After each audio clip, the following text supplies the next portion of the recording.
First ஷரியா, அதாவது சேமியா, அரிசி, மக்ரோனியா, அப்புறம் லாங் சேமியா. சரியா? இது எல்லாம் போட்டு ஃபஸ்ட்டு பட்டர், நெய் எல்லாம் போட்டு வதக்கணும். நல்ல கலரு ப்ரௌன் கலர் வர அளவுக்கு நல்ல அப்படியே வதக்கணும். வதக்கிட்டு அதுக்கப்புறம் கொஞ்சமாக தண்ணி ஊற்றி வெறும் சால்ட்டு மட்டும் போட்டு நல்லா கிளறி விடணும். கிளறி விட்டுட்டு லாஸ்ட்டாக அந்த லாங் சேமியா இருக்கிற பெரிய சேமியா, அந்த சேமியாவை மேலாக்கில் அப்படியே வச்சு விட்டுறணும். வச்சு விட்டுட்டோம்னா அதுக்கப்புறமா சிம்மில் வச்சுட்டு அதை கொஞ்சம் நேரம் வைக்கணும்.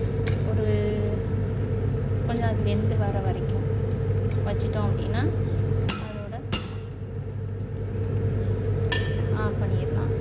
கொஞ்சம் அது வெந்து வர வரைக்கும், தண்ணி வற்றுற வரைக்கும் தான். அதுக்கப்புறம் ஆஃப் பண்ணிவிட்டு பார்க்குறோம் தண்ணி இருக்கா இல்லையான்னு பார்க்குறோம். தண்ணி இல்லை, சரியாக கரெக்டாக வந்திருக்கு. சரியா? அப்போ இது முடிஞ்சு. ஓகே,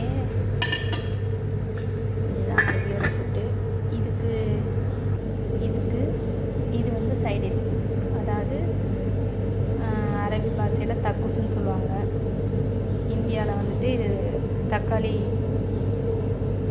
சாஸ்ன்னு சொல்லுவாங்க. இதில் வந்து தக்காளி, அப்புறம் ஃபஸ்ட்டு கொஞ்சம் ஆயில் ஊற்றி அதில் வெள்ளைப்பூடு கொஞ்சம் அரைச்சி ஒரு ஸ்பூன் அளவுக்கு போட்டு நல்லா ப்ரௌன் கலராக வர வரைக்கும் வதக்கணும். வதக்கிட்டு அப்புறம் தக்காளி கொஞ்சம் அரைச்சி ஊற்றணும். அப்புறம் தக்காளி பேஸ்ட் இருக்குது, அதுவும் ஒரு 2 ஸ்பூன் போடணும்.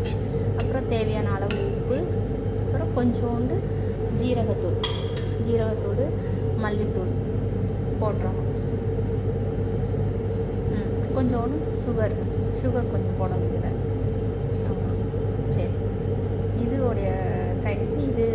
இது ஒரு சாஸ். இது முடிஞ்சு.